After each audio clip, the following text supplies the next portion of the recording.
പശ്ചിമേഷ്യയിലെ രാഷ്ട്രീയ സാഹചര്യങ്ങൾ മാറിമറിയുന്നതിനിടെയാണ് UAE president Sheikh Muhammad bin Zayed Al Nahyan കഴിഞ്ഞ ദിവസം ഇന്ത്യയിലെത്തിയത്. 3 മണിക്കൂറിൽ താഴെ മാത്രമുള്ള മിന്നൽ സന്ദർശനം. ഇരു രാജ്യങ്ങളും തമ്മിൽ ഒപ്പുവെച്ച തന്ത്രപ്രധാന കരാറുകളുടെ പ്രാധാന്യം നോക്കിയാൽ മാത്രം മതി ഇനി അങ്ങോട്ടുള്ള പുതിയ സഹകരണത്തിൻ്റെ പാത മനസ്സിലാക്കാൻ. ഡിജിറ്റൽ എംബസി എന്ന അതിനിർണായക സാങ്കേതിക സഹകരണത്തിനും ഈ സന്ദർശനം തുടക്കമിട്ടു.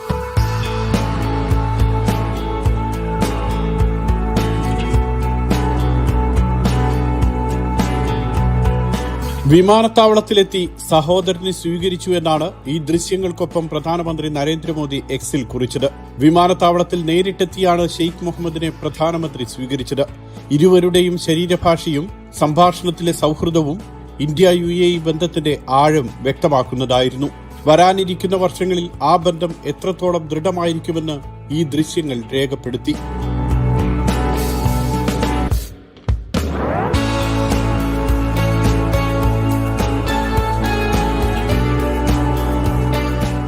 ജനുവരി 19 വൈകിട്ട് 4:05 Sheikh Muhammad bin Zayed Al Nahyan ഡൽഹിയിലെത്തിയത്. ലോക് കല്യാൺ മാർഗിലെ പ്രധാനമന്ത്രിയുടെ ഔദ്യോഗിക വസതിയിലായിരുന്നു ചർച്ചകളും കരാർ ഒപ്പുവെക്കലും. പ്രധാനമന്ത്രിയുടെ ഔദ്യോഗിക ക്ഷണപ്രകാരമായിരുന്നു UAE പ്രസിഡന്റിന്റെ സന്ദർശനം. 3 മണിക്കൂർ പോലും നീണ്ടു നിൽക്കാത്ത മിന്നൽ സന്ദർശനത്തിൽ ഇരു രാജ്യങ്ങളും ഒപ്പുവെച്ചത് 12 അതിനിർണായക കരാറുകൾ. His Highness was received at the airport personally by Prime Minister Narendra Modi, which is a special gesture that is characteristic of the extremely warm and close relationship that the two leaders share. They then traveled together from the airport to the Prime Minister's residence. തന്ത്രപ്രധാന മേഖലകളിലെല്ലാം സഹകരണം ശക്തിപ്പെടുത്തുന്ന കരാർ ഇക്കൂട്ടത്തിലുണ്ട്. ഉഭയകക്ഷി വ്യാപാരം നിലവിലുള്ളതിന്റെ ഇരട്ടിയാക്കും. അതായത് 2030 ആകുമ്പോഴേക്കും $2,000 കോടി എത്തിക്കും. കാർഷികോൽപ്പന്നങ്ങളുടെ കയറ്റുമതി വർദ്ധിപ്പിക്കും. ഇവയ്ക്കൊപ്പം 2 നിർണായക കരാറുകൾ കൂടിയുണ്ട്. ഇരു രാജ്യങ്ങളിലും ഭക്ഷ്യസുരക്ഷ ഉറപ്പാക്കുന്നതാണ് ഒരു കരാർ. ഏതെങ്കിലും വിധത്തിൽ ഭക്ഷ്യപ്രതിസന്ധി ഉണ്ടായാൽ നിരന്തരം പരസ്പരം സഹായിക്കും. അതിർത്തി കടന്നുള്ള തീവ്രവാദത്തിനെതിരായ സഹകരണവും നിർണായകമാണ്. ഇന്ത്യയുടെയും UAEയുടെയും നിലവിലെ രാഷ്ട്രീയ സാഹചര്യങ്ങളിൽ ഈ കരാറിന് മുൻപുള്ള കരാറുകളേക്കാൾ രാഷ്ട്രീയ പ്രാധാന്യമുണ്ട്. A letter of intent was signed between the two sides to work towards concluding a framework agreement for a strategic defense partnership between India and the UAE. A letter of intent was also signed between the Indian National Space Promotion and Authorization Center in Space and the UAE Space Agency for a joint initiative for space infrastructure development and its commercialization. Under this particular initiative, we will look to setting up new launch complexes, satellite fabrication facilities, joint missions, space academy, and training centers.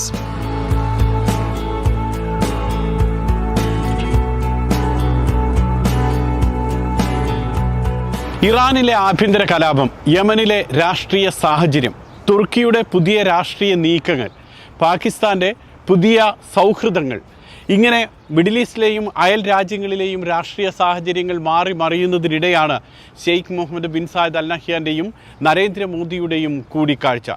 ഇവിടെയാണ് digital embassy എന്ന സാങ്കേതിക സഹകരണത്തിൻ്റെ പ്രാധാന്യം വർദ്ധിക്കുന്നത്. ഒരു രാജ്യത്തിൻ്റെ തന്ത്രപ്രധാനമായിട്ടുള്ള digital വിവരങ്ങൾ അത് മറ്റൊരു രാജ്യത്ത് സൂക്ഷിക്കുക.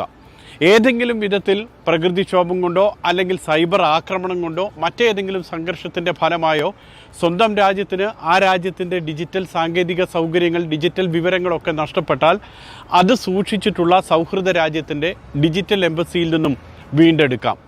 ഇരു രാജ്യങ്ങളിലെയും സർക്കാരുകൾക്ക് മാത്രമായിരിക്കും ഈ ഡിജിറ്റൽ എംബസിയിലേക്ക് ആക്സസ് ലഭിക്കുക.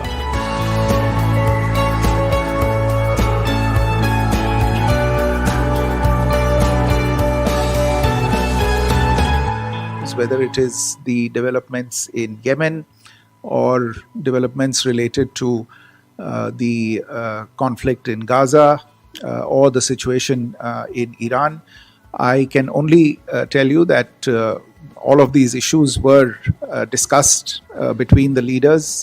I cannot get into the details at this stage. But yes, both leaders had the opportunity to share their views and opinions in detail on these issues. പ്രസിഡന്റായി ചുമതലയേറ്റ് 4 വർഷമാകുമ്പോഴേക്കും 3 തവണയാണ് Sheikh Muhammad bin Zayed Al Nahyan India സന്ദർശിച്ചത്. പ്രധാനമന്ത്രി പദത്തിലെത്തി 11 വർഷമാകുമ്പോഴേക്കും 7 തവണ Narendra Modi UAE സന്ദർശിച്ചു. അമേരിക്കയും ജപ്പാനും ഫ്രാൻസും കഴിഞ്ഞാൽ നരേന്ദ്രമോദി ഏറ്റവും അധികം തവണ സന്ദർശിച്ച രാജ്യങ്ങളിലൊന്ന് UAE ആണ്. കിരീടാവകാശികൾ, മന്ത്രിസഭയിലെ മുതിർന്ന അംഗങ്ങൾ തുടങ്ങി വലിയ സംഘം തന്നെ ഷെയ്ഖ് മുഹമ്മദിനൊപ്പം ഉണ്ടായിരുന്നു.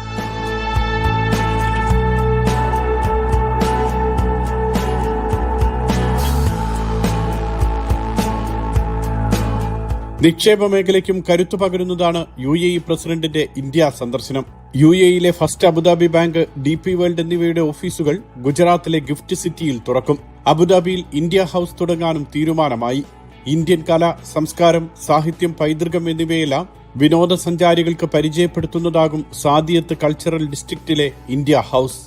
A letter of intent was signed on the UAE's participation in the development of special investment region in Dholera in Gujarat. This is a mega partnership initiative that will look at the establishment of an international airport, a pilot training school, an MRO facility, a greenfield port, a smart urban township, as well as projects related to railway connectivity and energy infrastructure.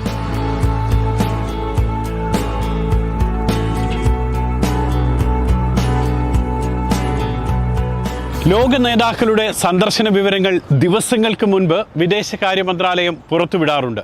എന്നാൽ Sheikh Muhammad bin Zayed Al നഹ്യാന്റെ India സന്ദർശന വിവരം തൊട്ട് തലേ ദിവസം മാത്രമാണ് പുറത്തുവിട്ടത്.